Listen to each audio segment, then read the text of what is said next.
You are listening to the Mohua Show, where it's all about celebrating the Junoon among changemakers and their journey. I happened to work with a lady boss. She was just about 22 when I joined, and I was 19. When she would walk into a set where there would be like 100 men, and all of them petrified. So, Nivedita, you entered Indian television when women were rarely in the, real creative control. So what did you have to really fight for that, which today's creators, take for granted? Television industry was just about taking off in 2000. When we got in, it was a very male dominated. So it was a little tough back then. So we really fought our way, and we earned that privilege to like just walk into a room, people kind of like stand up and respect us for where we've reached today. I won't like be like biased and say no, we've only empowered, because obviously there is a lot of characteristic of a woman also which goes into making what we made. But that is the whole, the system and the way the country is built and the way women are built inherently. They are made to put themselves last and put their family up ahead. In fact, so much so that actors like Ronit and Suzanne would actually come and say that this also Tulsi would do, or you would give us something to do. I had Prerna competing with Anurag in Kasauti. While people thought we were doing regressive, back in 2000, I thought we were doing very, very progressive stuff. Hi, this Women's Day, we are not celebrating women for how much they endure. We are asking why they have to. Our guest today has lived in two extreme worlds, one filled with glamour, power, and prime time television. The other is filled with hospital corridors, fear, and the fight to stay alive.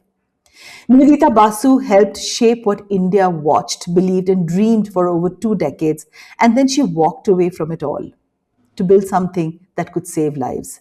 This is not a story about success. This is a story about courage, reinvention, and why women must stop putting themselves last. So, welcome to a conversation that could change how you look at power, purpose, and your own health, which I think is such an important topic. Welcome, Nivedita, in today's episode. Thank you so much for having me. So, Nivedita, you entered Indian television when women were rarely in the, real creative control. So what did you have to really fight for that, which today's creators, take for granted, and we probably don't even know, that whole place from where you've come in the past? Actually, I would say that I was fortunate because I happened to work with a lady boss, and she was like, and is still, she is like numero uno right now. But I give a lot of credit to Ekta, for that, because she was just about 22 when I joined, and I was 19, and there was something to admire about her, when she would walk into a set where there would be like 100 men and all of them petrified. So I realized that it was not just her power and her position, it's because of the work she was doing and succeeding in it. That gave her that kind of that clout and that whole, that gravitas, that she would enter a room and I'd be like, oh, she's coming, she's coming. So I thought, I mean, I didn't really think that I should copy that, but there was so much to learn from it. And, I realized that if, I had my associate who would always keep crying to me that, ma'am, the production manager said this, because we had mainly all men. The set people were men. I mean, apart from the cast, which was like primarily women. When we got in, it was a very male dominated. I mean, television industry was just about taking off in 2000, and so I was like, I will become that pillar, because for everything, I'm not going to have like a baby go to Ekta, can you help me solve this, help me solve that. So we really fought our way, and we earned that what people today think they're privileged to like just walk into. So it was a little tough back then, but like I said, I did have a little bit of buffer because of Ekta, and I think I'm keeping my fingers crossed that I'm still able to do that. That when we walk into a room, people kind of like stand up and respect us for where we've reached today. Yeah, fantastic. So, at Balaji Telefilms, you weren't just directing, you were shaping what middle class India believed about love, marriage, and women. So, now when you look back, and do you think that Indian television really has empowered women or trained them to accept smaller lives? Because I have really a lot of thoughts on this whole thing. So, I won't like be like biased and say no, we've only empowered, because obviously there is a lot of characteristic of a woman also which goes into making what we made. So while she was enduring, while she was taking all of that, but that is the whole, the system and the way the country is built and the way women are built inherently. They are made to put themselves last and put their family up ahead. But barring that, if I put you in a typical serial scenario, I mean, I had women who were doing more than men in the show. In fact, so much so that, actors like Ronit and Suzanne would actually come and say that this also Tulsi would do, or you would give us something to do. So while she was doing everything in the family, whether it was, like, the family affairs, but even the business affairs, I mean, I had Prerna competing with Anurag in Kasauti, I remember, when she had her own empire, when he had his television empire, she starts hers and she becomes more powerful and successful. And the same thing she translates at home, like where she has to take a decision whether this one will marry that one or walk out of that marriage, or even the Ansh Gujral chapter of Tulsi where she goes and shoots her own son.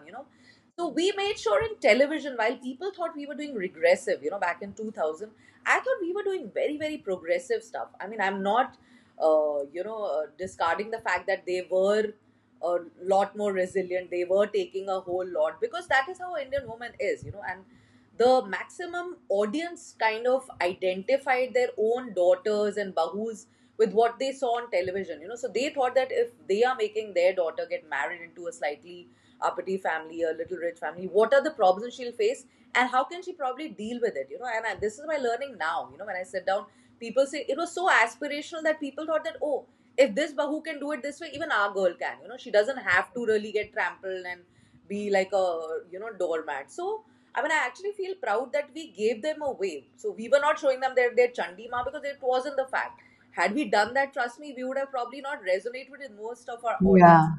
We had to be relative to what was happening and still give them, strength by strength, a little thing, to do in the house and outside and make them the women they were. So when you moved into films, were you suddenly, in this very male-dominated rooms with egos, budgets, stars? So what was that first hard lesson you learned, about power? I hate to use this word as a woman director, I mean, because we say woman author, woman director, and still we continue to say that because it still is relevant. So tell me, Nivedita, how was it? So, luckily Balaji was a huge company. I mean, we all know what Balaji was. So, I was fortunate enough that my first stint with films also happened within the company. So, everything which Ekta was doing, I was kind of getting into it, whether it was music, whether it was television content, whether it was OTT content or film. So, again, because we were already succeeding as television, like people, and we were successful producers, when we did films again, it was like, oh, Ekta and Nevi, so we never had that problem. I mean, like I said, again, it's to do with my destiny and timing and my hard work and my passion to stick around Ekta, because a lot of people know Ekta also had a lot of temperament issues, and everyone would just walk out. And I realized that, I came from a family. My father was extremely strict, coming from a bong background and an army guy. So I realized one thing, that till I'm learning something from her, I'm not going to walk out, because anywhere I go, I'll have to restart the whole process, and I'm not sure if I'll get as good a boss as her. So we had a lot of people in television industry, but they were all not everything together. So she was a content person. She knew her story so well. She would command so much respect and everything, in every place she would walk in, whether it was a set, whether it was a post, whether it was a channel. So I said that this girl who's like hardly 5 years older to me and doing so much, I'm not moving anywhere despite any pressure. So when we moved into films again, it was an exciting phase because I didn't just turn a director, because that time I was helping her scripting. I somebody who didn't know zero of script, learned everything from her, and then we were consulting on scripts on films. We did good films, we did disastrous films. Of course, it was learning for both of us because you know television and film works very differently. Television is dominated by women as protagonists, but in films it is a male led. It is a male led protagonist who kind Yeah. of so it was pretty clingy for us also, because we're like, why would we make our women not so much in the forefront like we did in television? But those are all learnings, and I think 15 years down we realized that okay, we have to like segregate one medium from the other, and things changed. And like I said, because I had commanded and I had earned that respect in television, it wasn't so bad jumping into films.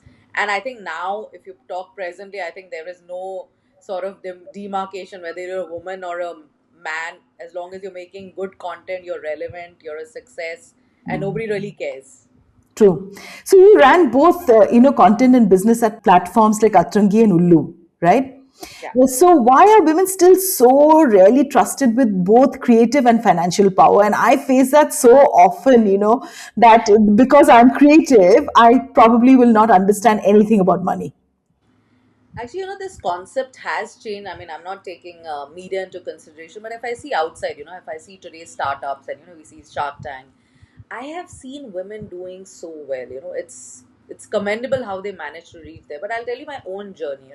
While I was in the creative field for almost 20 years, so it was a huge problem, because I had not done my management. And my father used to keep insisting, do your MBA, do your MBA. I said, I've already done my master's in filmmaking. I don't need to. But at some point in my life, I actually realized, had I done my management, I'm not able to do the switch. People are thinking I don't know my business because I'm creative. I'm ready to blow any sort of money just to get the creative, output out there. So it did take me a lot of time, trust me. And there were times when I actually had to, like come down from my position. So I wouldn't, like shy away from telling you that I had probably reached like the number one position in creative in any sort of television medium it could be. But to shift to a business medium also, I had to go back to a startup. I had to go back to phases where I had to kind of demote myself, but to learn on the job, because of course I didn't have the courage to again go back to studying my MBA. So it took me a while. In fact, there were 3 years of absolute lull, when I was trying to understand the business, because I had to sell myself not just as a creative person. I had to tell somebody that if I'm getting something, I'll also back it with money, and I also back it with success.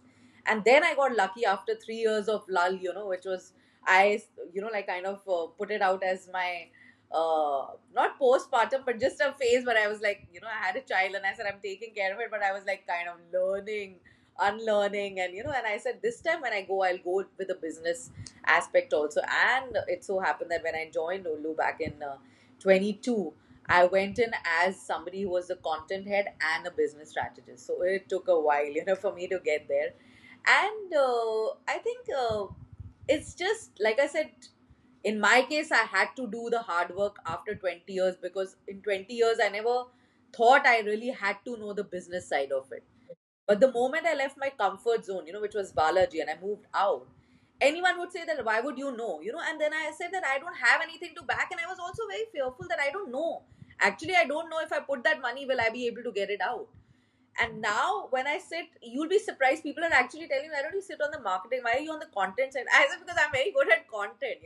So now people have realized, I mean, 5 years down, they actually call me for the business part of it. And I feel so proud that, I feel sad that because of my father, like insisting back then, I didn't pursue it. Of course, that was a huge setback, because I could have been at this place probably 10 years earlier. So there was a huge gap. There was a huge learning, unlearning. But I don't think women need to do that now, because most of them are pursuing what they have to. Most of them are not even taking two jobs. Today, if you tell someone, and thanks to social media, they don't even have to really, go out looking for business, knock on doors, and do things. It's out there. So girls have become so smart. I mean, I Yeah, meet so many I girls who love are it. younger. Yeah. And there's so much to learn from them. In fact, you'll be surprised, Absolutely. I don't act very cool that I know everything. When I sit with younger crowd, I am taking pointers from them, like Yeah, not probably so physically, but in true. my mind. And there's so much to learn, that how slickly they're doing, how fast they convert. So I think the times have changed. Of course, the times during our time, like I told you, was very difficult. It took me a while to shift here. And today, by the grace of God, of course, I have been a success now on the business side of it also. But I think everyone has their own journey. You just have to see what works for you. I mean, I can't really put out a path for you that, okay, you also grill yourself for 20 years or probably do your MBA. I would say nothing of that sort. I mean, look at Ekta. I mean, academically, she didn't have to do the works, but she was a success. So I think as long as you're successful, nobody really cares what your background is. They just want to know your story. That's all. Yeah, I agree with you, and I completely relate to this. To the fact that my father also just thought that being a Bengali girl, I would never ever be able to do business, and here I am running the podcast, which is business, and I also write books and columns, which is really the creative side of me. So I wish I knew this about a few years back, that I was capable, which I did not know, because there were so many of these external, internal voices that was always playing on, in my head and heart. "Je parbe na" is what they used to say. It's not for us. you know. Yeah. Yeah. So, Nivedita, you have built your life, in television, films, OTT, and hospitality, worlds driven by success, image, and applause. So, today you work in cancer care, where people face fear, loss, mortality, which are very, they're very deep. So, what did this shift really teach you about what really truly matters? Because, till the time we have everything going with us, we don't think about all these things. So, what is it that you learned?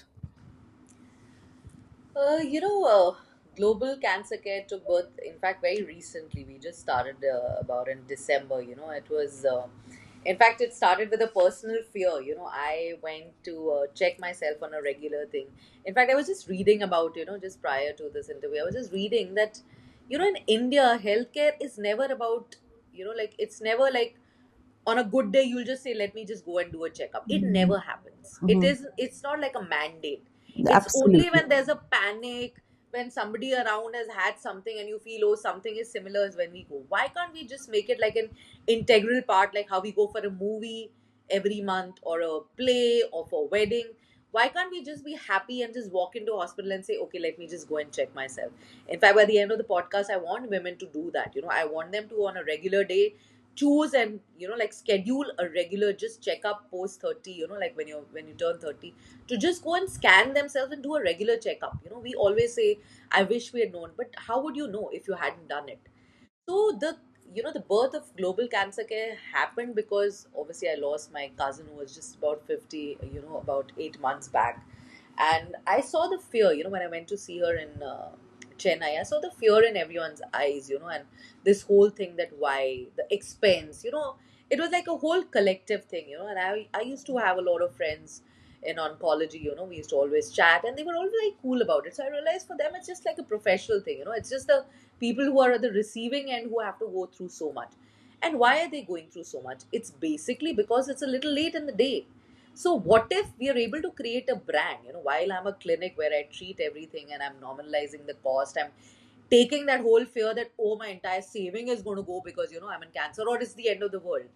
Cancer is not death and it is not the end of the world. You'll be surprised that more than 50% of cancer today are fully curable. So the awareness is zero, and I'm talking about educated people. Today when I have this conversation, so on a table of 10, 8 people said we don't know what to say because we don't know. So I'm talking about awareness at that level. It is just like limited to okay, we have a pink thing which is breast cancer. Okay, breast cancer is like self-examination. So it's so limited. I mean, it's only post COVID when even cervical cancer kind of just came into limelight and people were like, okay, so we've also now tied up with hospitals that okay, as soon as a girl before she turns a teen, let's start doing this because it can totally be omitted. I mean, you don't even have to cervical cancer, breast cancer, they're all actually fully curable. So my, I mean, compassion is something which actually drove me even on the creative side. So I won't say that I was very stern and I did creative work.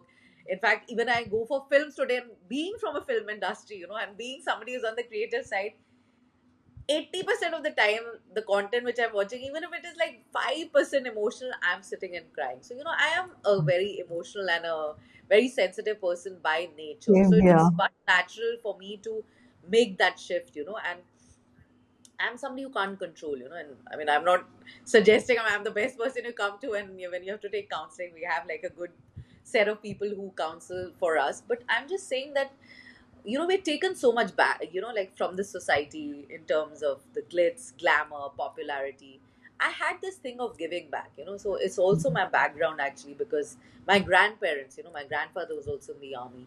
For 27 years, they did social service. So they had shifted their bag and baggage and they used to live in Vrindavan.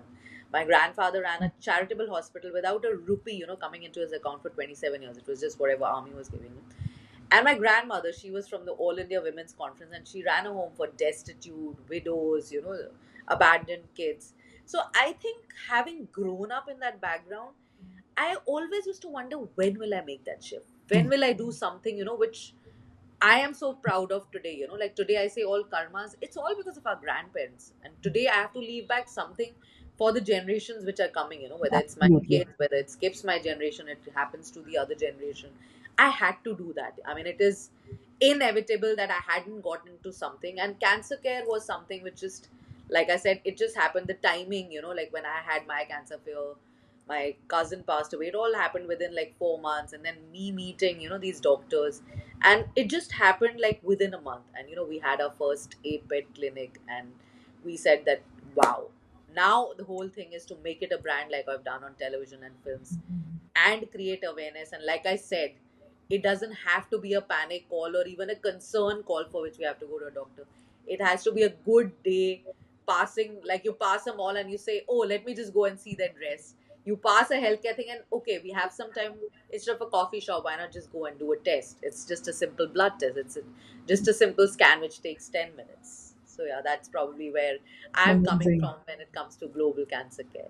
Amazing, amazing. I totally relate to it because I'm also at that phase right now, Nivedita, where it is about giving back. So anything from this podcast is also about giving back to this wonderful team that I have, and for bringing forth stories where I feel that stories like yours need to resonate, because I think we've really consumed so much, food, clothes, success in so many ways, and it's wonderful what you are doing. I mean, I'm completely impressed and in awe.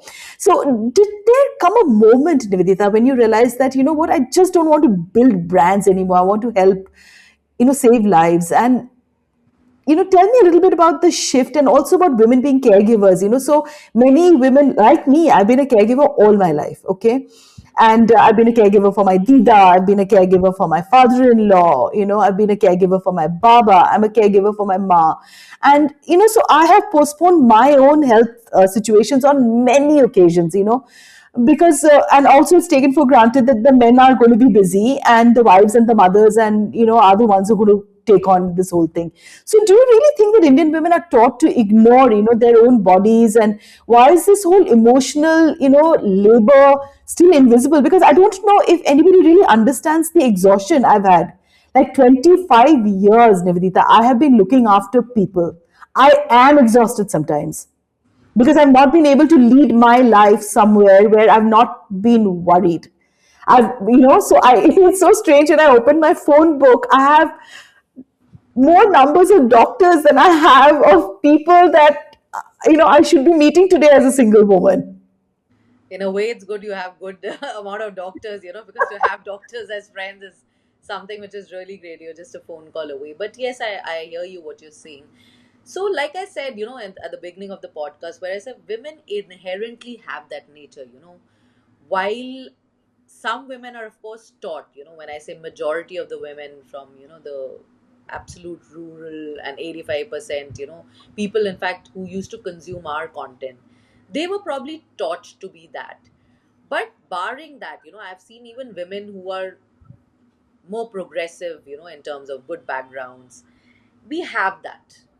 And unless we change it, it's not going to change. If you think that some man, or some your maybe your son or somebody would do it, only then you would go and do it. No, you have to segregate that time, you have to earn that time, you have to demand that time more from yourself than from anyone. Like I said that today, like the biggest question I have, when I'm walking into these appearances and this thing, people are like, wow, you did media, then you did hospitality, I ran a restaurant, and now healthcare. How do you do it?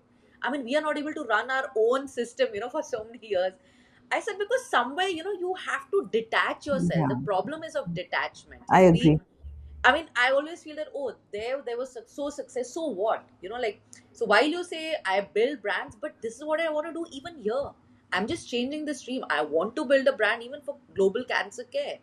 Today, I'm only situated in Bombay, but the idea is that I take it all over India. I want to have a clinic which is a counterless clinic where people just walk in for their treatment and come out, not even have, forget a cash or a card. It's not just affordable, it's free. But to reach that, I will only have to go through the whole process of creating a brand which people rely on, which people trust on. So if I am able to do it, it's not like I had some huge financial support, or I come from a very magnanimous family where they're like, okay, if you want to do this, leave this, do that, do this, do that. It's a huge sort of a burden to leave a successful sort of a venture where you've reached, you feel okay, you've peaked, and you can probably keep doing it all over again, or you can be happy in that space, because it will give you, for 25 years you've earned this, and another 25 years it's not bad to do. It's actually scary to do what I am doing today, because unplugging myself, I don't know where I'm headed. I don't know if I'll get the support, if I'll get the money, if I'll get the infrastructure, if I'm able to create that brand. It can be a huge failure. Hospitality could have been a failure because when I went in, everyone was like, "Are you mad? Hotel and restaurant means you're just burning your money. If you have money, take a casket and just like burn it." And I said, "No, let me just do it." So it's like a trial and error everywhere. I did that in hospitality. I didn't just create a restaurant. I created a space for art, music, theater. So I was like, if people are coming here, they should not just eat, because there are better places to eat. Let's not deny that. It's not like I've got like the best Michelin chef, or the best, the Maharaj in the country, to cook for me. I said, when I go to a place, how tired am I to sometimes just have a conversation with that same person and not look anywhere? How much can you just admire the decor? So I came to a place where every time I would come, somebody would ask me, what is there today? So I had theater, I had comedy, I had open mics, I had rap, I had, like art festivals. I said, this is the kind of place I want to be. So I wanted to frequent the place. I was targeting the correct TG. So I'm trying to do the space, I'm kind of shifting gears and doing the same now in cancer care. I'm just hoping that I'm able to do that successfully, with, of course, my learnings. That is a huge part. I'm not saying the younger people can't do it. I'm sure they're doing it, and they're doing it more successfully because it's easier to read from somewhere, and learn that, okay, these are the do's and don'ts. Let me go in a safer way. Vis-a-vis us who actually went and created the do's and don'ts, had the don'ts not working for us, had the do's working for us, and today we've reached here. So it isn't easy, but like I said, I personally took that decision, and unless every woman does that for herself, even if it is a simple test, like I told you, if a child is unwell, they'll be like, no, no, today let me just stay home. Even though he was unwell 4 days back, and you still have that emotion going, no, no, he's still unwell. If you had a test scheduled today, please go. If you have a movie planned, please just go. There will be somebody else taking care, of the child. It's 4 days down where you've devoted yourself, like affected by anything. So please do that. I mean, leisure for us is like, oh my God, we are like guilty. We're Yeah, like, so oh, true. that we had to take care of mother. Yeah, 25 years we did. One day in 365 won't make a difference. So Agree. it is something we have to condition our minds that, just go ahead and do it. You just nothing really changes in a day. So, Nivedita, you know what? There is so much of inequality really in healthcare, and I have seen that because like I was mentioning to you, that I've been a caregiver for my father. And, when he had, his dialysis, I used to go to the hospital, often with him, and find so many people trying so hard to put their money together, and people really don't understand this inequality, what it does to the family emotionally. When you know that there's a loved person and there is money that's required to take care of them for cancer, and diseases that require, you need deep pockets to really keep them alive. Tell me a little bit about that. So, the like you said, so that is a general norm where you think that it is required, especially in cancer care. And I'm talking especially because I'll tell you a small story, where I had a tailor, who used to work with one of the big designers back in the days, and then he didn't want to do the drill of going every morning, waiting there for 12 hours, get fired, and come back. And he started on his own on a very small note. And I used to give him a lot of work at my shoots and everything, and personally, So one fine day, after obviously 12, 15 years, he just told me very casually that he got detected with cancer. And it was prostate. It was something which was actually not that dangerous, And he tells me today, and then of course I got busy, tailoring is like the last thing on your mind when you're running a company of content and everything. And then I make my usual call after a month. I keep calling like 10 calls, 15 calls, 20 calls, and after a point, a boy picks up and he really gets angry. Are you like calling and whatever? So I got a little startled that what happened. And then he just hung up and he's like, why are you calling Papa when you know? And then he hung up. And then I was like, what do I know? Like, what would I know? And then I just said, I kept my cool, and then I took a day or so. But it was weighing on my mind. I said, I have to make that call. What did he mean by that? Then after 2 days, so in 15 years, I'd never known his family, and he had made everyone very independent. He bought a house in Mud Island, then he bought another house for his children. So very, very independent guy, did all of that. So I called this guy and I told him that please don't hang up. I don't know. I'm calling literally after a month and a half. And then he told me that his father killed himself. He committed suicide because he just thought his family would be burdened by the cost of the Oh my cancer. God. So that really shook me up. And I know people who had prostate cancer and they were perfectly fine and it could be cured. There was very little knowledge. I mean, wherever he went or whatever he did, or probably he didn't get the right route, he thought that it's the end of the world, because that was the general word which goes around. And in that sort of segment, awareness is zero. So how do you tell those people that there are places where it's probably as low as your normal routine checkup of any disease which you're doing? There are places like that. How do you connect them? How do you make it so this thing? Thanks to social media, today everyone is on it. My watchman is probably consuming more content than I am. My driver doesn't have anything to do for the 8 hours he's waiting outside my office and he's doing that. So why not put it out there through people who they are watching, whatever their TG is, whatever their influencer trap is, put it out there on all of it, that when you say healthcare, it doesn't mean draining all your resources and becoming zero. I am praying to God that if within a year I'm able to create that space, which I said, when people go to Tata, I used to think Tata is free, that is why it's so, like hectic. And somebody told me, no, Nivedita, in fact, you at Global Cancer Care have cheaper cost than Tata. So what is Tata today? It's a brand which people know of and know that, okay, if we go to Tata, it's reasonable, we can afford it. And there might be windows where we can probably get it free. So is Global Cancer Care. I am running a cheaper radiotherapy, a chemotherapy than anyone else. But I have to put it myself out there. I'm pretty recent. I want to, like let people know. I want to use influencers. I want to use all these people who everyone is watching, to spread the word. Because, like, like I said, like how you felt that emotional toward it, everyone has that. It might be just their way of giving, or probably just putting a post out there talking about it. Because I'm not an like I'm not an organization which just is trying to connect the dots. I am the dot. I am the connection. You come to me and I will give it to you at my clinic. That is what Global Cancer Care. So all these things happening around me, these incidents of this, my tailor who was so close to me, and can you believe it, after that I've never found a tailor. I've gone back again to stitch, like pre-stitch clothes, because he was so good and he was so available. And I wish he had just told me, he just mentioned, and the next thing the call I get is like he just went ahead and did that. Because I know he always felt that, his children shouldn't be burdened, his wife should be like settled. And that's the case with everyone. And we come from a decent background. And when I went and saw my cousin, and the only discussion in the family was, okay, the expense, okay, the expense, okay, the expense. I wish we had known. I wish we had known. How did it happen? Because she had always like fought and she had become cancer free, and again it kind of resurfaced after 2 years because of us taking everything for granted. So if we all just become a little aware, if we all just take care of ourselves and put our health first. I come from media and I'm somebody who's actually doing that now, who didn't take care of her health for the most amount of time. I remember 2007 8, when I got thyroid. It actually took me a year. I took a break from Balaji back then because it took me a year that how can my weight just stagnate and become one. I always knew how to just like use these tactics to lose, become. And when I go to the doctor, every time he's saying, Nivedita, that your lifestyle, you're eating it after like 30 hours, you're not sleeping for 70 hours, and you think you'll just go on, it'll have some sort of repercussion on you.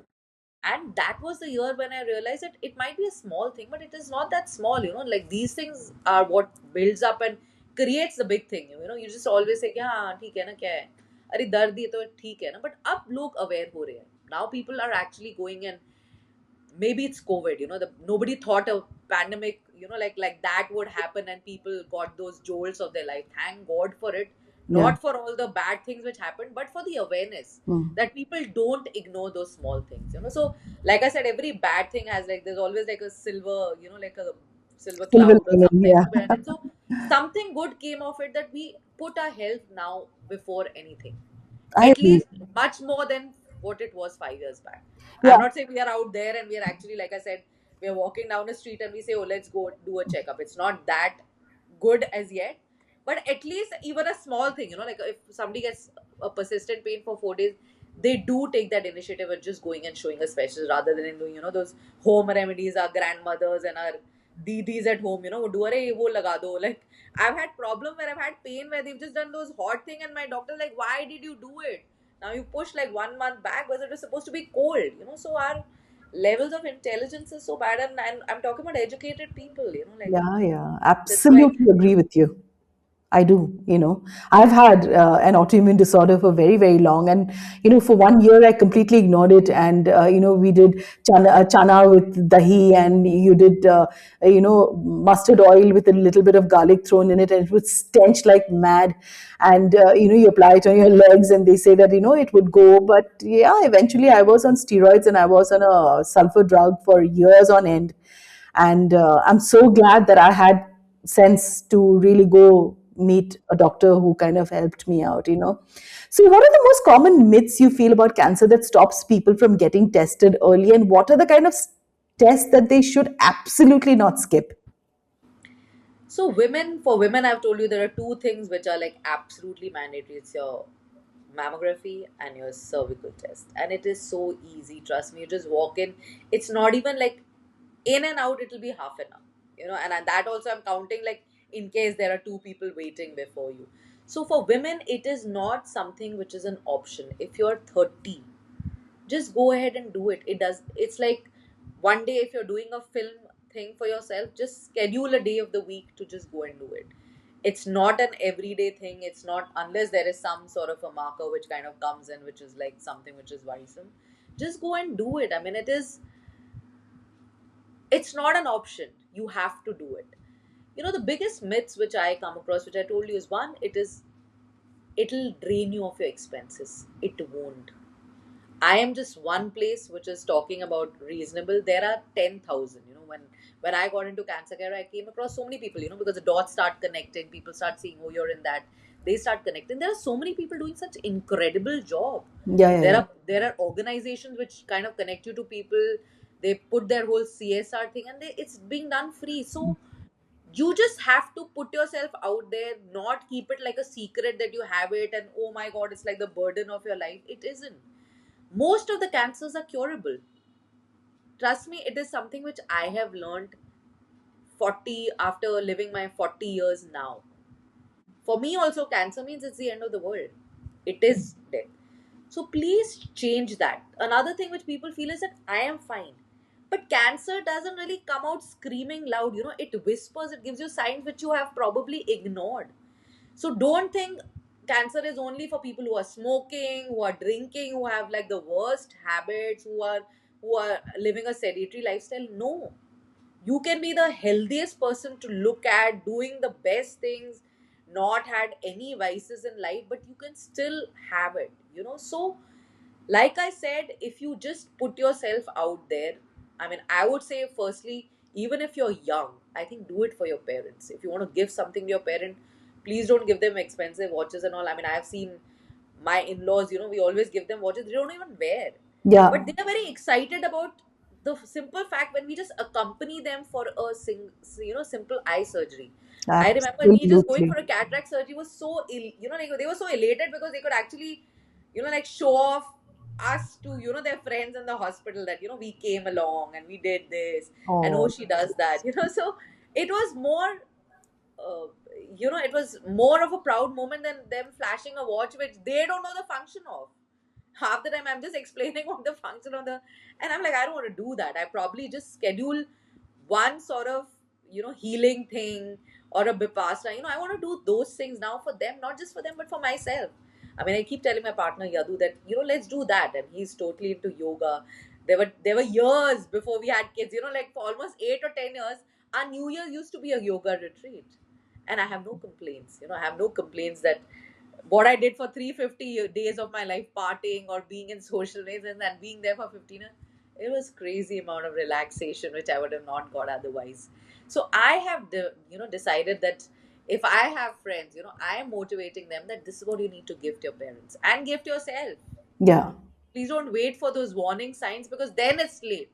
Mm. Please go when there is no sign.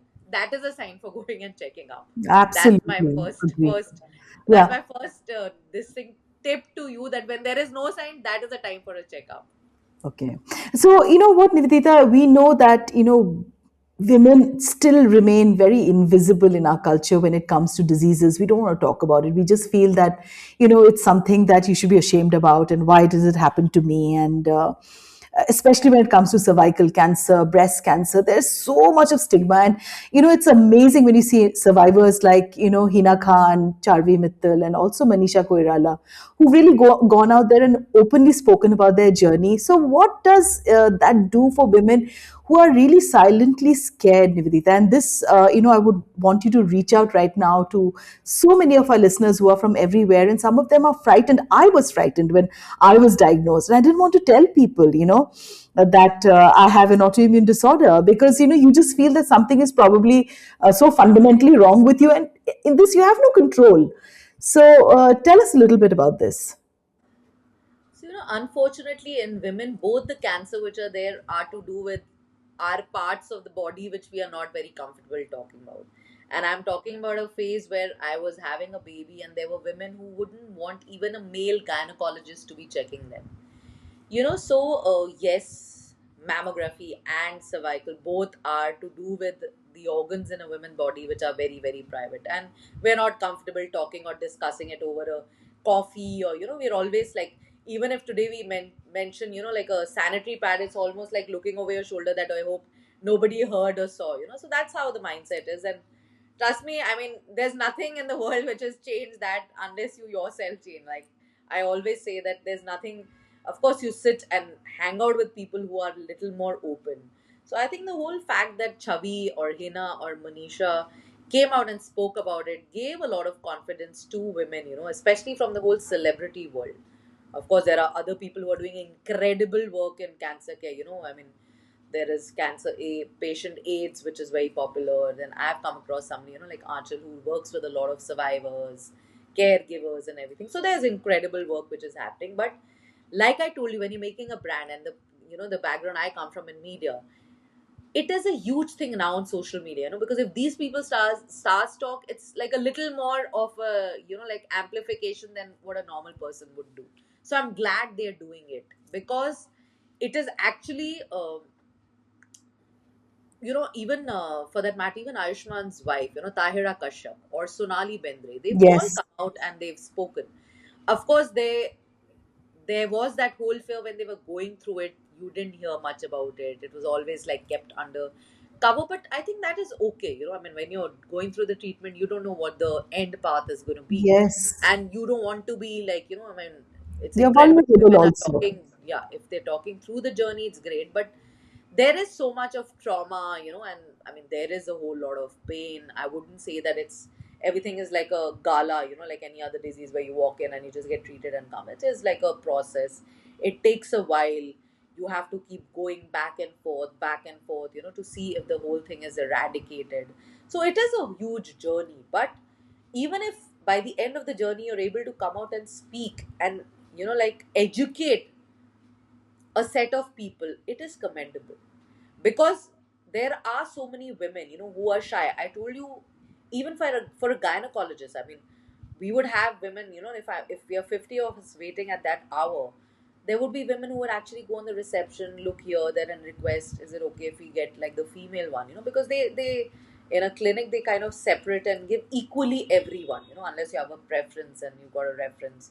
They're all given equal because all four are at par, all four are doing. And I used to think that what could it be? Are they feeling awkward that the husband is there? I mean, what could it be? It is so mechanical for a doctor. It's Yes. almost like you're sitting on a device and kind of just repairing a TV or something, So, but our backgrounds are such, our upbringing is such. We come from such a close sort of a society sometimes that, it's like such a taboo कि अरे भाई लड़के ने तुमको deliver कर दिया तो क्या. I mean, sometimes I feel, there was something which I learned in due course of time. Everything which women were told as kids to do, cooking, silai, kadhai, all this thing. You'll be surprised men are better at it. Oh, There are better absolutely. male They're such designers, amazing there are better chefs. male chefs. So why not tell your men as kids that beta tum kar le? Like every, like we were told to do a bartan, but every Maharaj which is there in every hotel is all males. So what are you talking? I mean, it's, if I'm able to change that mindset today, as a mother and as somebody who's like now just like stepping into that thing.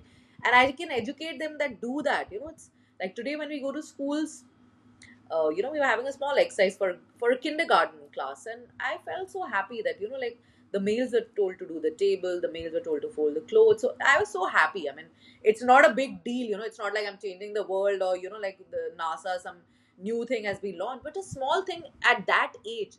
If we teach them that I think that whole process of reaching our age, it's going to be so different, vis-a-vis when we were there, like Absolutely. And I'm if looking we forward actually to this change. And yeah. it's such a beautiful change, from And these are small things, Mama. It's not like you have to make, such a huge change. yeah, Just a simple fact that you walk into a hospital, and irrespective of the gender, whether it's your mammogram or it's your cervical, you just go and tell them you want to treat this because you want it for yourself. Not with those old stigma, like, oh, what will he think? What will she think? Who, what, where? Nobody cares when you walk into healthcare, who you are and where you're coming from. And even if you're a popular personality, I think they will have more confidence sitting there that people like them are coming here and doing it. So yeah, why should we refrain from not doing it? So yeah. I think everything has like a positive side to it. It's just a matter of opening your horizon and kind of seeing the positive side. So, you don't just run a healthcare company, you want to create IPs, events, and communities around cancer. So, why do you think community is just as important as medicine? So, while I started Global Cancer Care, a lot of communities reached out to me and they were huge. So today, if I'm sitting in January, we started in December, and I want to expand something, I can't do it by myself. I mean, I'll be only fooling myself if I think that I am like everything and I can fly solo and I will become this whole thing. I don't think in any profession it happens. No, it doesn't. And today everything is very experiential, so when you come to Global Cancer Care, what I've tried to do is that when I entered a hospital for my care, I was so petrified because there were so many other things also happening, the hygiene and the whole site, so when I made Global Cancer Care, and what I'm trying to do in the future also, so I've made it like there's an A grade also, because in India there's also like a whole lot of, unfortunately, this whole class thing that I don't want to go to a place which is like it has to be comfortable, so we're trying to create that in our spaces. I've tied up with Femina. We're going to start women care, they're getting into women care. I have started GCC within that, so when women walk in there, probably I will have somebody even do like a foot massage or a hand massage for them. So why make it so morbid? Why can't it be like joy? Why can't you have like a cafe where women are talking about cancer care? Why can't you have like a yoga center within the GCC where women come, like not just as a patient that, oh, I'm a patient, but somebody who's not a patient and just wants to be aware of the Global Cancer Care. So all that is community building, So if I don't build those, I'll be fooling myself that people will just like suddenly walk in because I've announced myself and I've just put a Google ad there, pushing the, the hospital out there. It's not going to happen. It is when these communities spread the word. Today I have somebody in the Bombay community, but when I go to Delhi or I'm venturing into that, those are the communities who are actually telling me, Nivedita, why don't you come? We have people to connect you with. So if I had not known this crowd, how much would I go to a venture capitalist or hospitals and tell them I have this? These communities are doing that work for me. So I am a huge fan of communities, because we build that during television. I built that during hospitality, and I am not going to keep that away from Global Cancer Care, because that is all about community. Like you said, people are so scared to talk about it. There are people who already done my homework. They have already created a space where people are comfortable. They're joining in huge numbers. They're speaking about it. They're spreading it. They're connecting people because they know the whole torment. Like when people talk about media and what I went through and what they are doing today, they've already gone through the drill, and they want to shorten that whole process for me so that people in future or their generations, today, I don't think there's a single family who closely or, like in some way are not affected by the word C. Oh, yeah. Somewhere in the family or something, like distant family has gone through it. So they feel that if they do that for me, or for the brand, they are in some way contributing because they are. I tell them you are. You don't really have to put 5 rupees. I don't need that 5 rupee. I will get that from somewhere. But if you get me those five people who can't afford a 10 rupee treatment but are okay with the five, I will give them to them. So that is why community is something which I think we'll all be fooling ourselves if we think we can do everything on our own. Today, if you have a podcast, if you don't have this community of people you've already interviewed, or are working in your circle, how do you connect to the next? If you do Absolutely. it as a stranger, if you do it as a stranger, I'm sure you will make your inroads because we do. But it's so much easier if one No, person it's connects way you more to easy. five, because at least three would convert. So it makes 100%. it so much easier. So, Nivedita, if Indian entertainment was really honest about women, I'm again getting back to the start, right? What would it have to apologize for? Like I told you, that whole sacrificial thing, the sacrificial goat which we had made our women out to be. I think that is something I would probably not do as much today, where the mother had to be like not taking control of the business, or like you said, be a caregiver at home because the man had to go out and be earning the money. Or in case of children, if they were going through like bad stuff, you had to like leave everything and concentrate on that. So these are some things which I think today OTT has managed to do that, so I don't really have to change. Of course, the television, because the audience is still kind of progressing very slowly, there are still places in India which were not privy to television then, are still like penetrating deeply into it. So television will take probably a little bit time, but yet it has progress. Today when Kyuki had what, and today what Anupama is doing, a midlife crisis, woman coming out of it, taking a decision, choosing another partner. I think it is progress. It is progress, and we are getting there. So I would only omit what we made because I also made it 26 years back. So had we done that today, I mean, today when Ekta recreated Kyuki, I'm sure she did it in a very different way, in a much more progressive way. And why not? Why be ashamed about it? Be do it with danke ki chot pe ki kyun nahi, like. So I love OTT space, because women are actually doing what they want to without falling into that whole thing that okay, that is my life, like today I was seeing the show Taskari, like there's a woman who's a single mother, but the moment she gets a call for this, you don't have to go into who's taking care of. Somebody must have taken care, of the child, being a single mom. The fact that she was so passionate about going back to work because this is what she lived for, and that whole suspension bit didn't work for her. So I'm saying everything is like an inspiration. That's why content does so well, because we are just holding our inspiration from anywhere and everywhere. I love the word "danke ki chot pe," and absolutely. So, thank you so much for taking all the time and being in today's episode. And for all our listeners, this Women's Day, don't just be inspired, be informed. And if this conversation moved you, take one step, a small step today. Book a screening, talk to a doctor, or share this episode with a woman that you love, your best friend, your mother, your mashi, your aunt, anyone. Because awareness isn't fear, it's how lives are saved.